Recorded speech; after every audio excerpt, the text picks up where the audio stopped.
हमारे चैनल को सब्सक्राइब करें और बेल आइकन दबाएं। नमस्कार, आदाब। मैं अनूप सोनी क्राइम पेट्रोल सतर्क के ब्लैक हेडलाइंस अध्याय के आज के एपिसोड में आप सबका स्वागत करता हूं। आज एक ऐसा सुलगता हुआ केस आपके सामने है जो अपने आप में एक मिसाल है इंसान के अलग अलग मुखौटों की। पुलिस हमारी सुरक्षा के लिए होती है और अगर हमारे रक्षक के ऊपर ही हमला हो तो ऐसे केस में आम इंसान का बौखला जाना जायज है। एक पुलिस ऑफिसर की बड़ी बेदर्दी से जलाकर निर्मम हत्या कर दी गई थी। मानो कातिल ने पूरे पुलिस डिपार्टमेंट को चैलेंज किया था और इस ब्लैक हेडलाइंस ने ना सिर्फ उत्तर प्रदेश पुलिस को बल्कि साथ ही साथ पूरे देश को हिलाकर रख दिया था।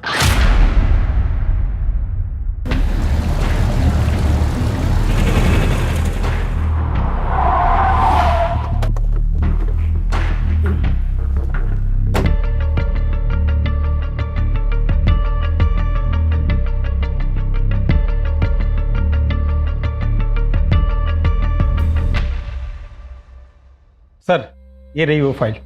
तुम आज रात हमारे घर डिनर कर रही हो। पर अंकल, हमें घर सेटअप करना है। परवर कुछ नहीं, आंटी का ऑर्डर है। यही है राजेश, जिनके बारे में मैंने तुमसे बात की थी।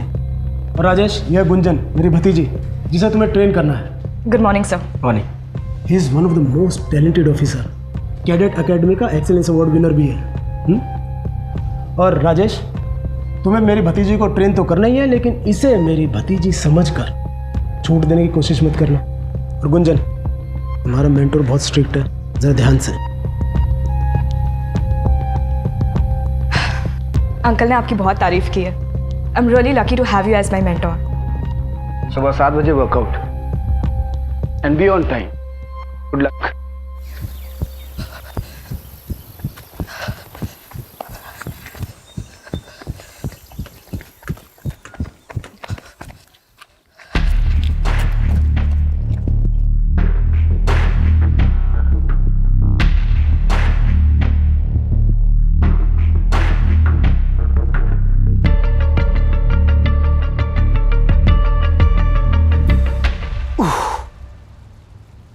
कितने राउंड्स? 11 सर। थक गई? No sir.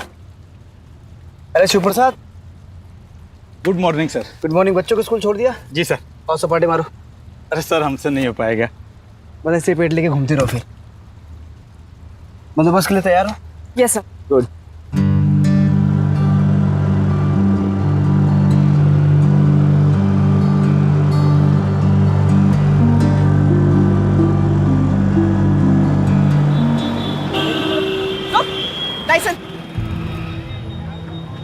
सर, पहले दिन नाकाबंदी मैडम से नहीं हो पाएगा। देखिए, हार मान जाएंगे। अगर आज ये हार मान गई तो आगे बड़ी ऑफिसर कैसे बनेगी? हेलो, रुको। लाइसेंस। मैडम, लाइसेंस घर पे है। आप भी घर जाओ। क्यों अपनी धूप में त्वचा खराब कर रही हो? त्वचा काली पड़ जाएगी। औरत से बात करने की तमीज सीख ले, वरना तेरे चेहरे का रंग बिगाड़ दूंगा मैं। लाइसेंस दिखा। चल। विदाउट हेलमेट और फैंसी नंबर प्लेट और महिला पुलिसकर्मी से बदतमीजी से पेश आया, मेंशन करके फाइन मारो। Yes sir.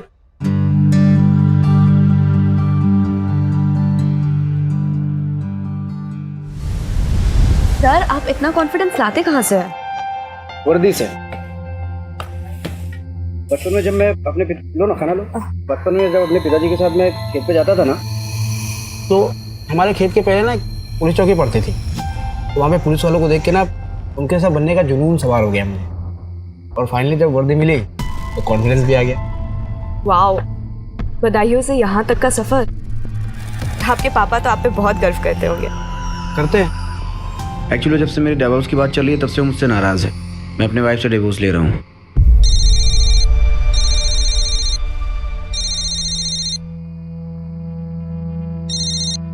हाँ। कहाँ तक पहुँचे? कहाँ पहुँचे मतलब? तुमसे तो बात ही करनी बेकार है। सोनू का बर्थडे भी याद नहीं है ना आज तुमको?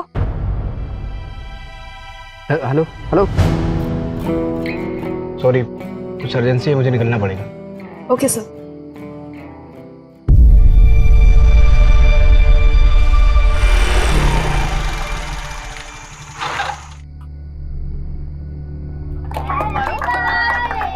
Happy birthday to you, happy birthday.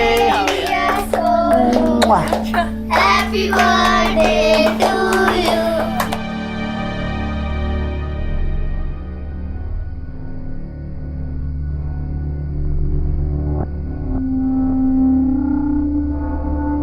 मुझे सुबह जल्दी उठना है।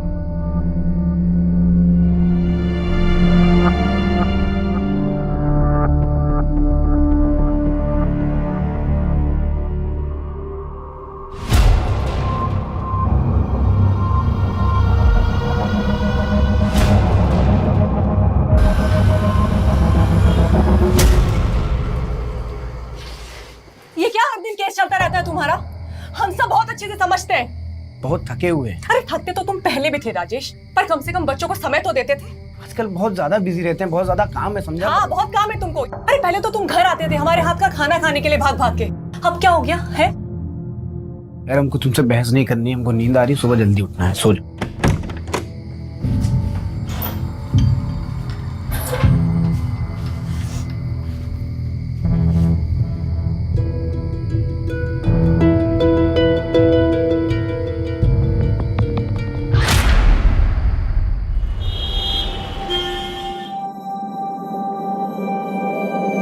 हेलो, हमको मिलना है तुमसे।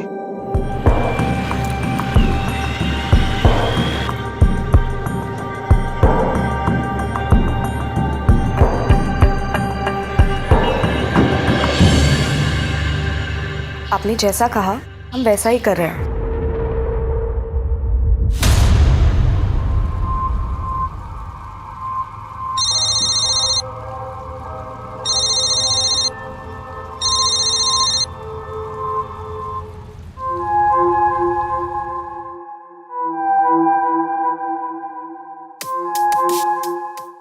आज के दौर में ये कहना गलत नहीं होगा कि आप किसी भी इंसान को पूरी तरह से नहीं जान सकते हैं।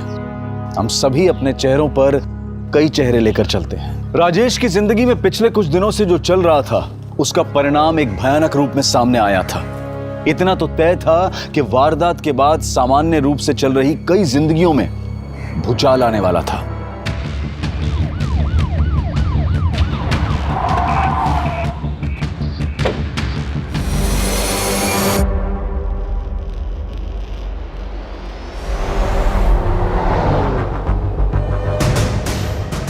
आईडी नंबर नोट करो 7741। इसकी इंफॉर्मेशन निकालो जल्दी।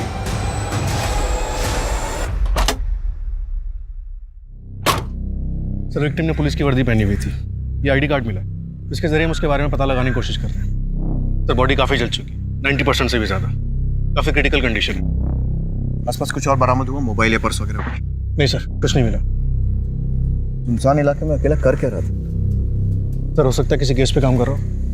अगर केस पे काम कर रहा होता तो लोकल पुलिस स्टेशन हमारी टीम को इन्फॉर्म करता। सड़क से इतना अंदर अकेले सुनसान इलाके में आने का रिस्क है।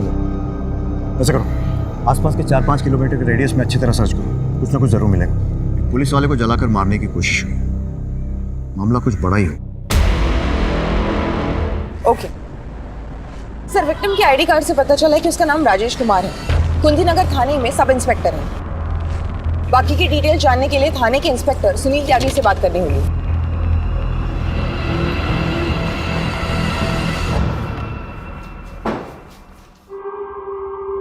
पेशेंट इज नो मोर। मरने से पहले उसने पेपर पर यह लिखा।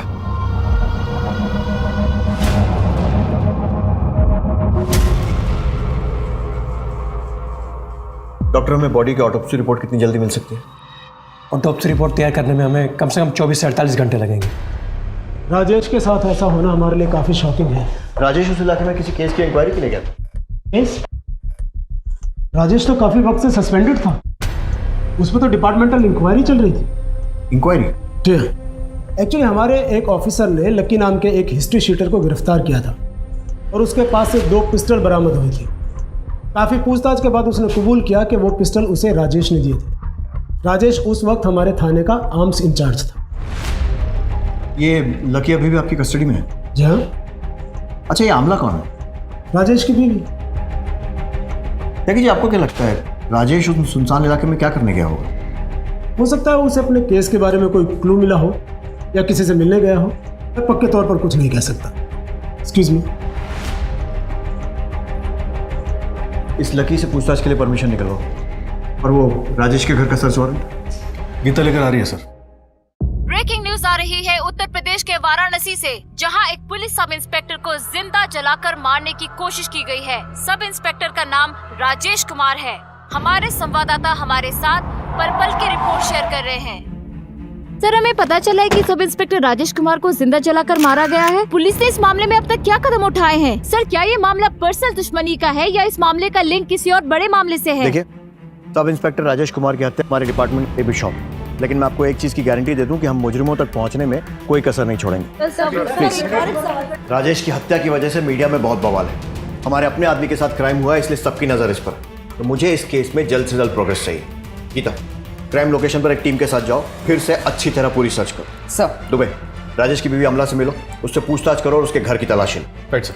और हाँ, जब तक ये केस सॉल्व नहीं हो जाता है कोई ब्रेक नहीं लेगा। Is that clear? सर।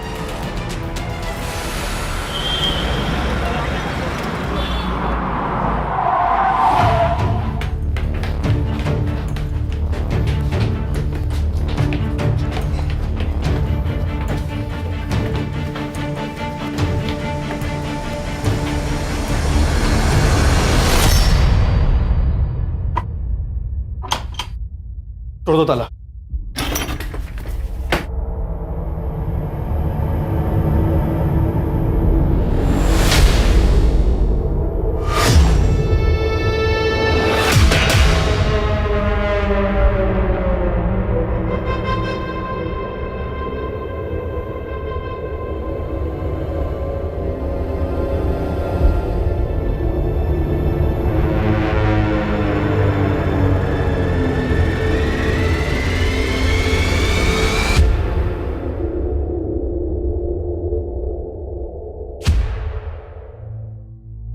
ये राजेश की बीवी आमला कहाँ है? सर, कहाँ है ये तो पता नहीं, लेकिन 6-7 दिन हुए यहाँ से गए हुए। बच्चों के साथ निकलते हुए देखा था। और हाँ सर, हाथ में सूटकेस भी था। बहुत गुस्से में थी।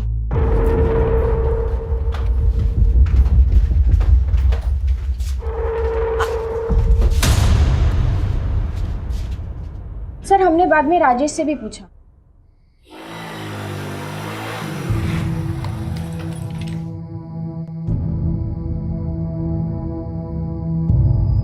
राजेश, आमला कहाँ गई है? वो हमारे गांव गई है, बदायूं। अचानक से?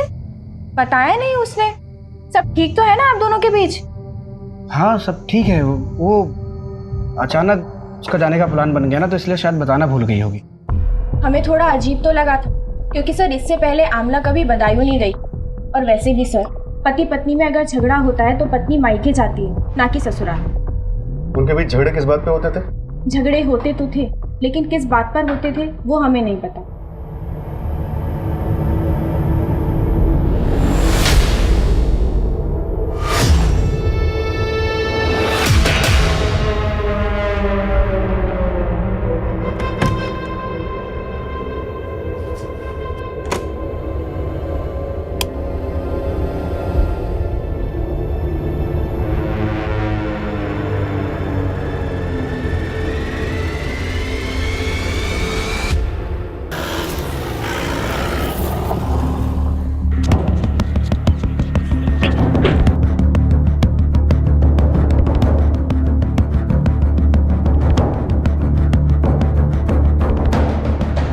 पुलिस टीम ने इस उलझे हुए केस को सुलझाने की कोशिश में दिन रात एक कर दिया था, पर यह मर्डर मिस्ट्री दिन पर दिन उनके लिए उलझती ही जा रही थी। सर, पोस्टमार्टम रिपोर्ट के हिसाब से राजेश को जब जलाया गया तब वो काफी नशे में था। मतलब साफ है कि उस वक्त राजेश के साथ कोई था जिसने उसे पिलाया और फिर नशे की हालत में जलाकर मार दिया। क्राइम स्पॉट से कुछ और? नहीं सर, कुछ नहीं मिला। और आमला? सर, पड़ोसी ने बताया कि आमला राजेश के गांव बदायूं गई है और राजेश की फैमिली बनारस आने वाली।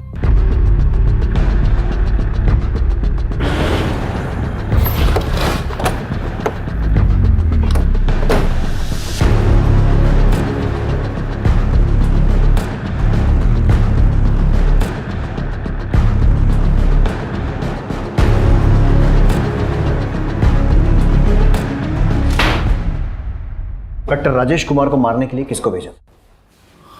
क्या बोल रहे हैं सर आप ये? देख सर, ये एक्टिंग कहीं और जाकर दिखाना। तेरी पूरी हिस्ट्री है हमारे पास, तो सीधे सीधे बता कि तेरे किस आदमी ने राजेश को मारा है। सर वो सब हमें कुछ नहीं पता है, हमें बस इतना पता है कि राजेश ने हमें 2 गन दिए थे और वो सब मैं पहले ही बता चुका हूँ।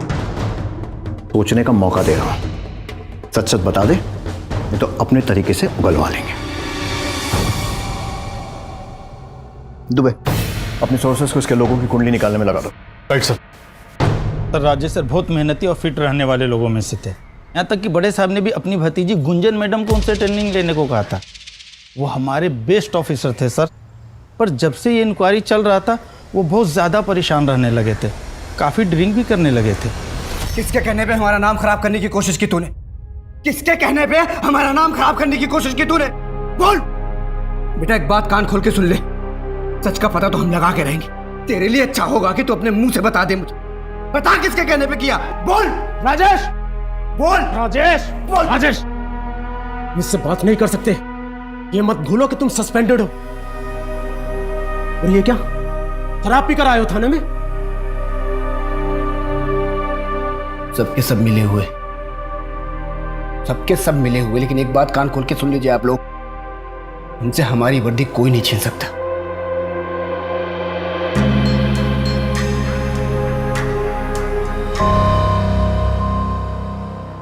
अच्छा, राजेश की थाने में बाकी सब लोगों के साथ कैसी बनती थी?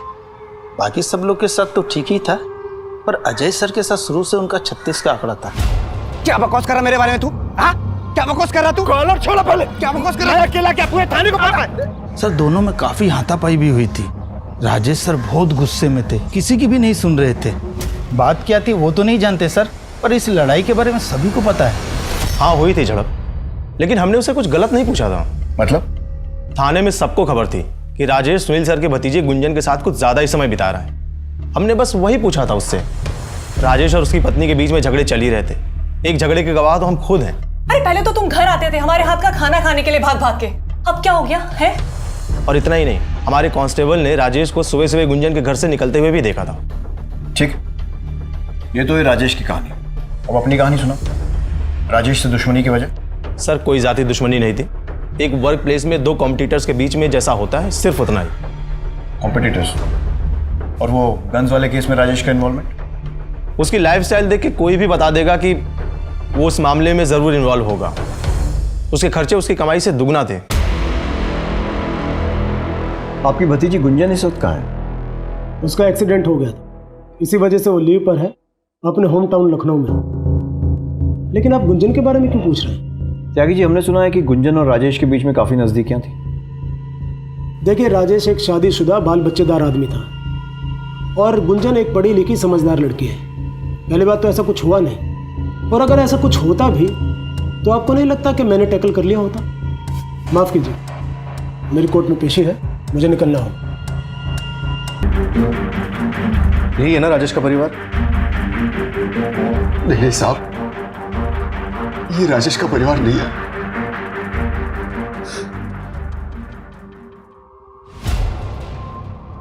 ये नीलम है सर।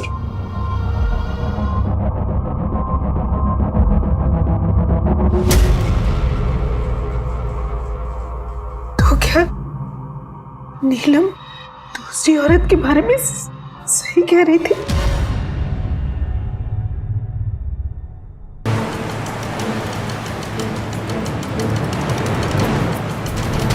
शादी तो बस नाम की थी हमारी। शुरू में ट्रेनिंग के दौरान 3-4 महीने में 1-2 बार आ भी जाते थे। जैसे पिंकी बड़ी हुई और हमने बनारस आने के लिए कहा तो... अरे तुमको पता है सरकारी कामों में कितना वक्त लगता है? क्वार्टर मिलते ही तुमको और पिंकी को अपने साथ ले जाएंगे, बस। अली मेरा बच्चा, ऐ शाबाश, किसी तो पापा को। पहले तो पिंकी के बीमार होने पर या इसके कॉल करने पर आ भी जाते थे, फिर धीरे धीरे बंद हो गया। मुझे हमेशा से ही ऐसे लगता था कि वो मुझसे कुछ छुपा रहे हैं। तुम यहाँ बनारस में? पिंकी कहाँ है? मासी की है ललनपुर में। अभी तो हम बहुत बिजी हैं, तुम चलो हम शाम को मिलने मासी के घर आते हैं। वो हवलदार भैया बोले आप यही रहते पुलिस क्वार्टर में? हाँ।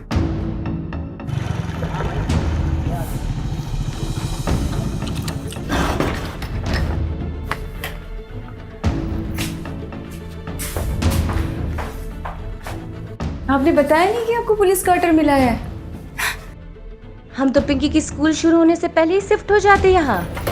अरे हम बताने वाले थे, भूल गए। अरे ज्यादा टाइम नहीं हुआ क्वार्टर मिले हो।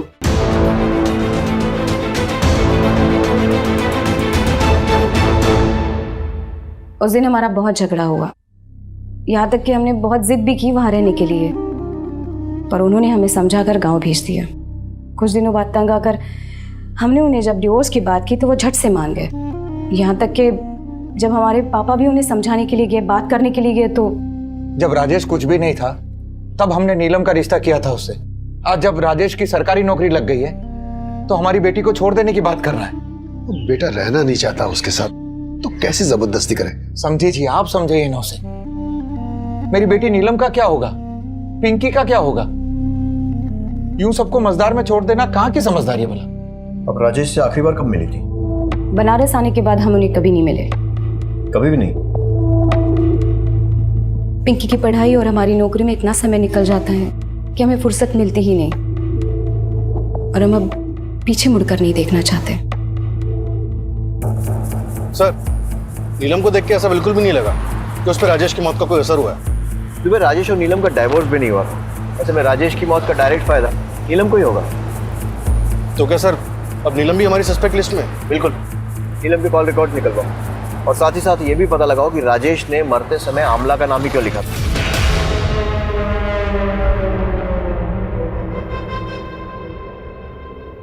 कहते हैं कि हर इंसान के कितने मुखौटे होते हैं ये वो खुद भी नहीं जानता।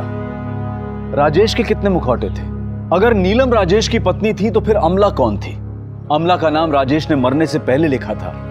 क्या वो कोई क्लू था, या फिर राजेश को अमला की चिंता थी, या वो अपने कातिल की तरफ इशारा कर रहा था? पुलिस के लिए गुत्थी सुलझने की बजाय हर कदम पर और उलझती जा रही थी। जिस अमला को पुलिस अब तक राजेश की पत्नी मानकर चल रही थी वो कोई और ही थी, पर कौन थी वो और कहां थी? और क्या राजेश की मौत में उसका कोई हाथ था?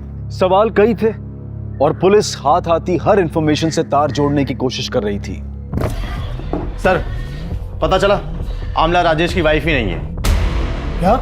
यस सर, इतने दिनों तक राजेश हम सबकी आंखों में धूल झोंकता रहा और पता नहीं कौन कौन सी कहानियां सुनाई थी उसने हम सबको।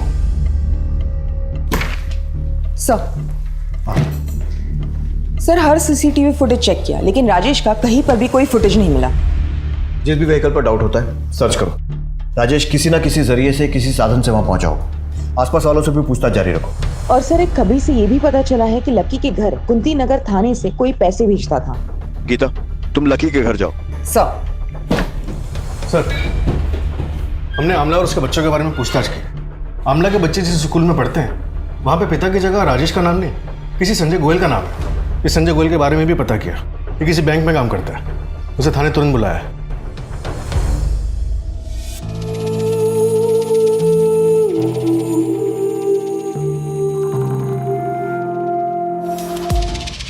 सर, हमारा तलाक 2 साल पहले हो गया था।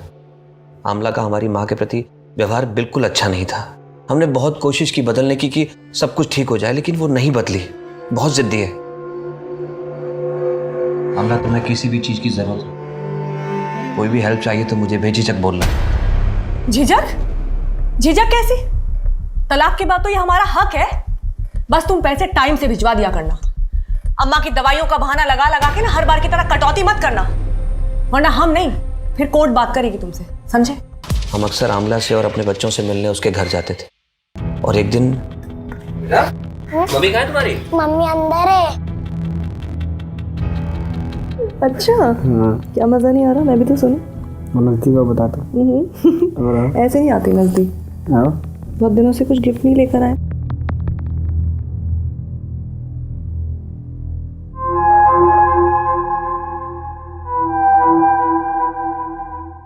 क्या कहा तुमने? शादीशुदा है और एक बच्चा भी है? तुम इससे मिली कहाँ? यहीं रहता है पास में। बेचारा हर दिन मशक्कत करता था खाने के लिए, तो एक दिन हमने सोचा घर पर ही बुला लेते हैं।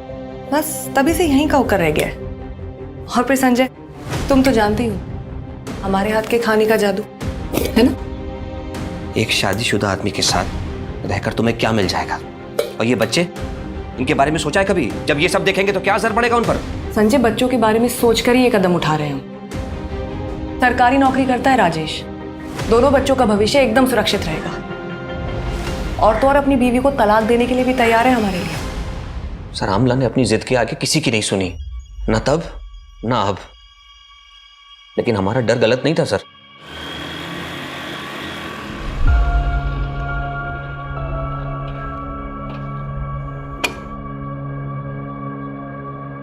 क्या हुआ आमला, मुझे क्यों बुलाया?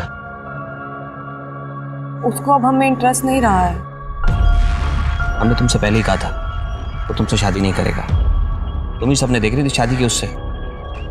राजेश पुलिस में है, अच्छा कमाता है, अच्छा दिखता है।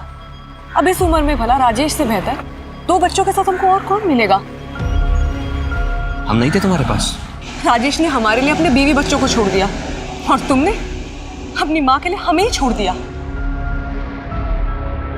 हम बच्चों के स्कूल की फीस भी भरनी है। हमको तो समझ ही नहीं आ रहा है कि हम इतना सारा खर्चा अकेले कैसे उठाएंगे। चिंता नहीं करो, हम कल ही तुम्हारे अकाउंट में पैसे भिजवा देंगे। आमला से आखिरी बार कब मिले थे? सर, मिले तो नहीं, लेकिन कुछ दिन पहले उसका फोन आया था। किसी प्रॉपर्टी डीलर का नंबर मांग रही थी। हमने वो नंबर फॉरवर्ड कर दिया और तब से लेके अब तक हमारी कोई मुलाकात नहीं हुई उससे। हमें उस प्रॉपर्टी डीलर की डिटेल्स चाहिए। जी। नंबर बोलो। दुबे, इस प्रॉपर्टी डीलर से बात करो। मैं गुंजन से पूछताछ के लिए निकलता हूँ। Right sir.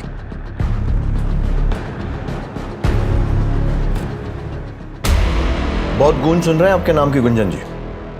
अब आपकी जबान से सुनना चाहते हैं। उस दिन यानी 10 अक्टूबर को कहाँ थे आप? सर, हम ड्यूटी पे थे, आप चाहे तो चेक कर सकते हैं। लोग राजेश और आपके बारे में क्या क्या बातें कर रहे हैं ये तो आपको मालूम ही होगा, तो डिटेल में शुरू से बताइए। हमारा राजेश सर के मर्डर के केस के साथ कोई लेना देना नहीं है। लेकिन राजेश से तो है, और आपको लोगों ने राजेश से मिलते हुए तब भी देखा है जब वो अपनी ड्यूटी से सस्पेंडेड था। वो हमारे मेंटोर थे, हम बुरे वक्त में उनसे मिल भी नहीं सकते। बिल्कुल मिल सकते। फिर तो राजेश के मरने के बाद हॉस्पिटल आकर उसको देखना और हमसे बात करने का समय भी निकाल सकते हैं। देखिए सर, हम राजेश सर को बहुत मानते थे, वो हमें ट्रेन कर रहे थे और हम इमोशनली भी काफी कनेक्टेड थे। और जब हमारा एक्सीडेंट हुआ तब अंकल ने बोला कि मैंने भैया को फ़ोन कर दिया है, वो बस पहुंचने ही वाले होंगे। तुम उनके साथ घर चले जाओ, तुम्हें अच्छा लगेगा। क्या राजेश की मौत का उसके केस से कोई लेना देना हो सकता है? राजेश सर हमेशा कहा करते थे कि उन्हें कोई फंसा रहा है, पर अंकल का कहना था कि राजेश सर अच्छे इंसान नहीं है। मैंने समझाया था ना तुम्हें, राजेश अच्छा इंसान नहीं है, मत पड़ो उसके चक्कर में। देखा क्या सच्चाई है उसकी। अब जैसा मैं कहूँ वैसा करो। तुम्हारे और राजेश के बीच में जो कुछ था उसे भूल जाओ, खामखा बदनामी होगी। कुछ दिन बाद मैं तुम्हारा ट्रांसफर किसी दूसरी जगह कर दूंगा, तुम वहां से अपनी जिंदगी की नई शुरुआत करना। अब तो ऐसी हालत हो गई है कि किसी पे भी भरोसा करने की हिम्मत नहीं होती।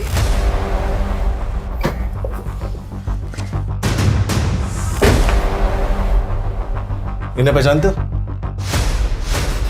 इन्हें तो कुछ दिन पहले ही मकान किराए पे दिलाया था। एड्रेस क्या है, लिख के दो।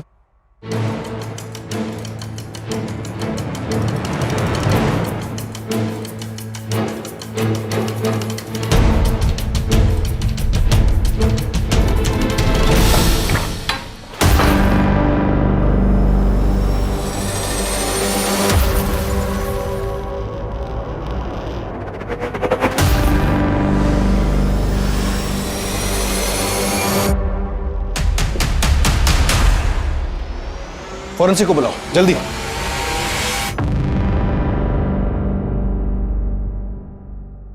सर, ये आमला के घर पे कुछ तो बड़ा कांड हुआ है, आप प्लीज जल्दी आइए।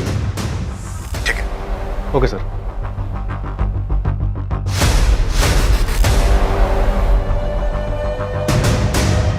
दस अक्टूबर की रात को क्या आपने इस आदमी को यहाँ आते जाते देखा? वैसे तो देर शाम कोई आता जाता नहीं, लेकिन हाँ, जब हम घर को वापस जा रहे थे तो हमने देखा कि स्कूटर पर 2 लोग आए थे और अंधेरे में जा रहे थे। आप और कुछ बता सकते हैं उन लोगों के बारे में या फिर उस स्कूटर के बारे में? नहीं मैडम जी, क्या अंधेरा बहुत था और साफ सुथरा दिखाई नहीं पड़ रहा था, लेकिन हाँ, हम ये जरूर कहेंगे कि हमने स्कूटर का कलर सफेद देखा था। सर, आमला ने राजेश को यहाँ जख्मी किया और उसके बाद उसकी बॉडी को जला दिया। पोस्टमार्टम में किसी भी जख्म का जिक्र नहीं है, लेकिन ये क्राइम सीन देखकर लगता है कि अकेले आमला का काम तो नहीं हो सकता। जरूर कोई ना कोई था जो उसकी मदद कर रहा था।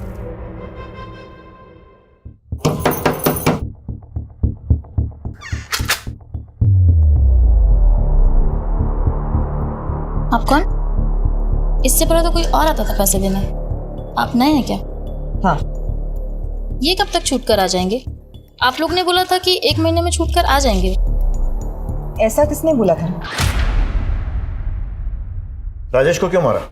क्योंकि उसे पता चल गया था कि तुम उसे झूठे केस में फंसा रहे हो। हमने किसी को नहीं मारा और ना ही हमने किसी को झूठे केस में फंसाया है। लेकिन पैसे तो तुम ही भेजते थे ना लकी के घर। हाँ सर, लेकिन वो तो हम सुनील सर के कहने पर करते थे और ये सब मैं सिर्फ प्रमोशन पाने के लिए करता था। आपके पास क्या प्रूफ है कि मैंने ये किया? त्यागी जी, अजय अपनी नौकरी बचाने के लिए आपके खिलाफ सारे सबूत देने को तैयार हो गया। तो आप भी टाइम वेस्ट किए बिना खुल के बता दीजिए सच क्या है। जी करता है यूं ही तुम्हारे सामने खड़ी रहूं, लेकिन बाय, कल मिलते हैं।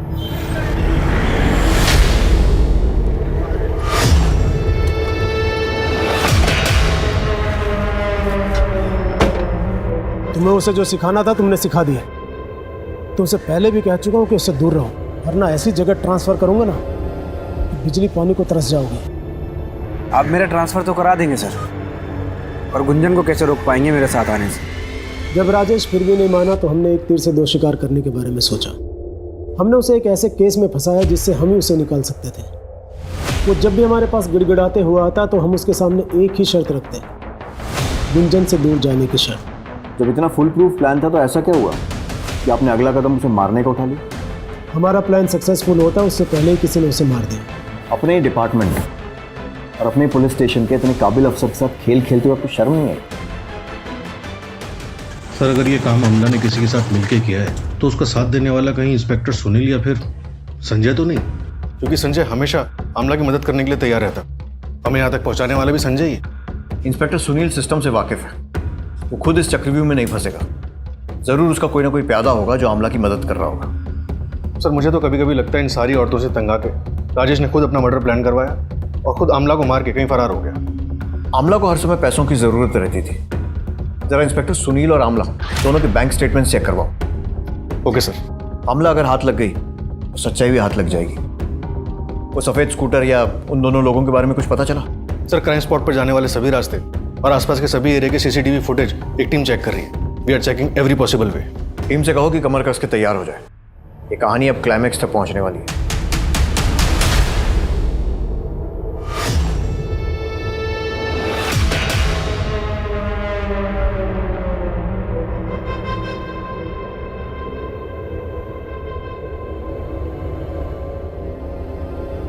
बहू, बच्ची को लेकर तुम घर आ जाओ। घर? कौन सा घर? हमने तो काफी पहले ही छोड़कर आ जाना चाहिए था।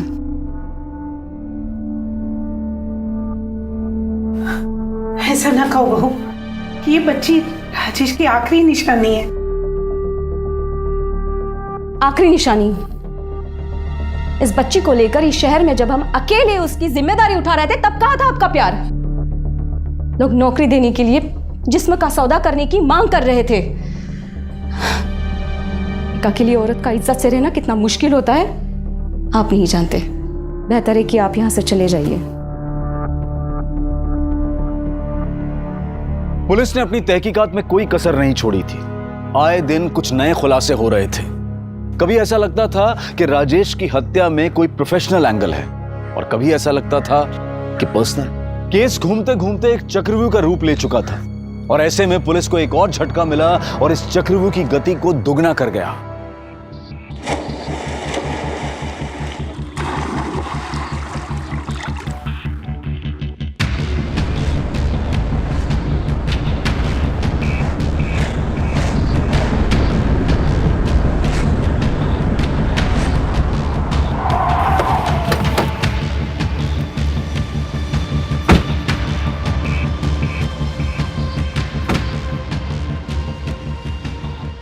हमें सूटकेस में क्लैश के होने की खबर मिली थी।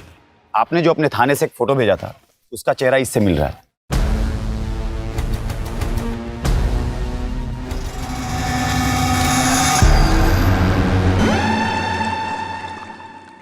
दुबे, इस केस ने तो सीधा यू टर्न ले लिया। जिस अमला को अब तक हम संभवतः दोषी मान रहे थे वो तो खुद विक्टिम निकली। दीपक नगर के आसपास का पूरा एरिया छान मारो, एक एक से पूछताछ करो। इतने बड़े सूटकेस में डेड बॉडी ले जाई गई है, किसी ना किसी ने कुछ तो देखा होगा। Right sir. सर मुझे तो बच्चों की चिंता हो रही है, कहीं उनके साथ कुछ बुरा ना हुआ हो।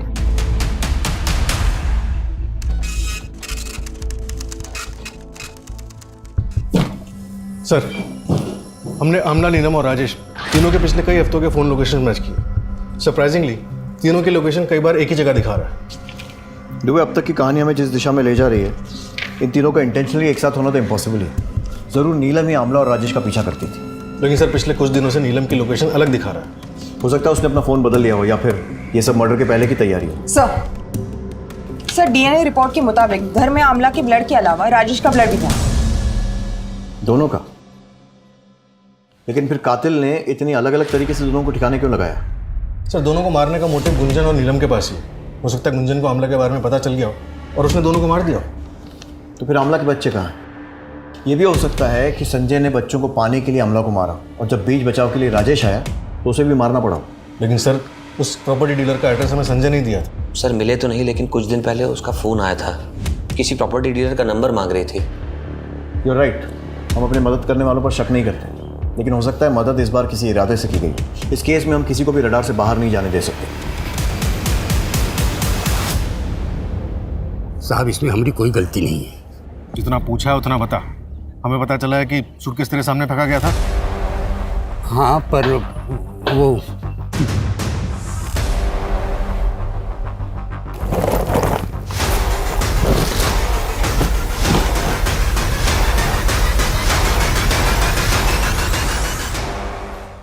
ये बता कि जिसने सूटकेस फेंका था उसे पहचान सकता है? हाँ पहचान सकता हूँ साहब, वो आप ही लोग में से थे। मतलब कि वो पुलिस वाले थे और उन्होंने ही पानी में सूटकेस फेंका था।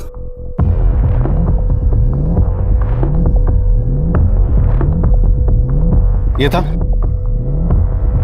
नहीं। ये? नहीं, ये भी नहीं। ये? यही था साहब, यही था। क्या हुआ साहब? ये नया सूटकेस पानी में कहाँ फेंक दिए?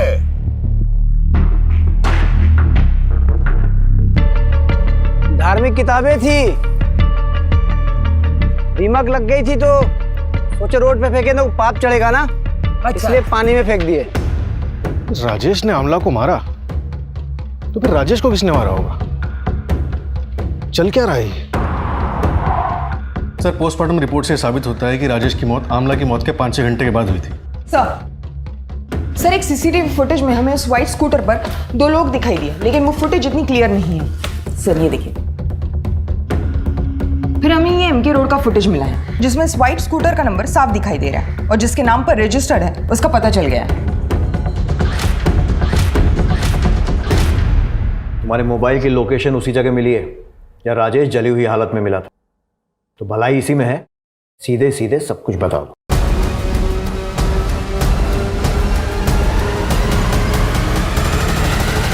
तुम्हें कैसे पता था कि राजेश उस रात वहीं मिलेगा?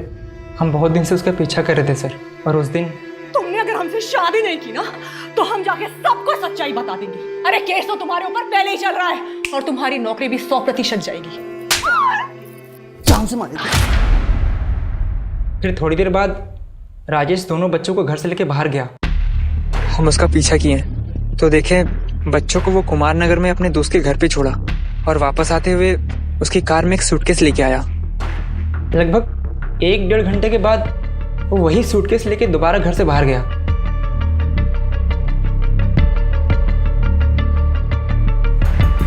हमको कुछ गड़बड़ लगा सर, इसलिए हम अपना दोस्त को फोन करके बुला लिए। उसके बाद हम दोनों राजेश की गाड़ी का पीछा करने लगे।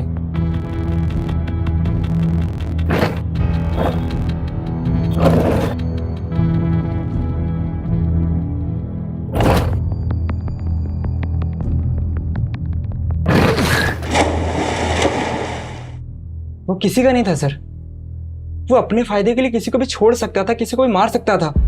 मेरी दीदी को भी इसने बहुत परेशान किया था सर।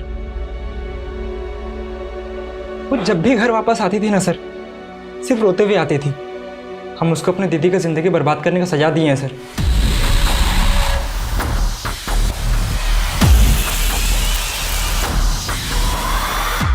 और ये सोचे हो कि सजा देने के चक्कर में तुमने खुद को कितनी बड़ी सजा दी है, और उससे भी बड़ी सजा दी है अपने परिवार को।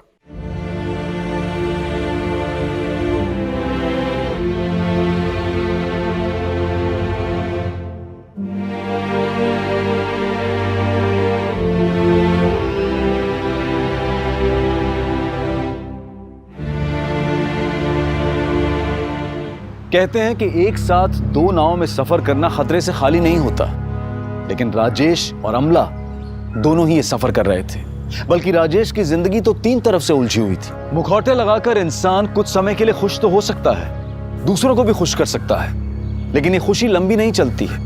और जब इसका एहसास होता है तो वहीं से शुरू होता है बेचैनी का एक ऐसा सिलसिला जो कभी भी एक खतरनाक अपराध की शक्ल ले सकता है। दोहरी जिंदगी के ताने बाने को सुलझाने के लिए राजेश और नीलेश दोनों ही हत्यारे बन गए। अपनी इच्छाओं को पूरी करना कोई बुरी बात नहीं है, लेकिन हम सही और गलत के बीच के अंतर को समझने की कोशिश नहीं करते हैं, उसके अंजाम की परवाह नहीं करते हैं, और नतीजा हम खुद ही अपनी तबाही के जिम्मेदार बन बैठते हैं। अब मैं अनूप सोनी आपसे विदा लेता हूं। फिर मुलाकात होगी क्राइम पेट्रोल सतर्क के ब्लैक हेडलाइंस अध्याय में एक और चौंका देने वाले केस के साथ। और याद रखें, क्राइम और आपके बीच में सिर्फ इतना फर्क है कि आप कितने सतर्क हैं। सतर्क रहें, सुरक्षित रहें। जय Hind. For more updates, subscribe to our channel, click the show links and enjoy watching the videos.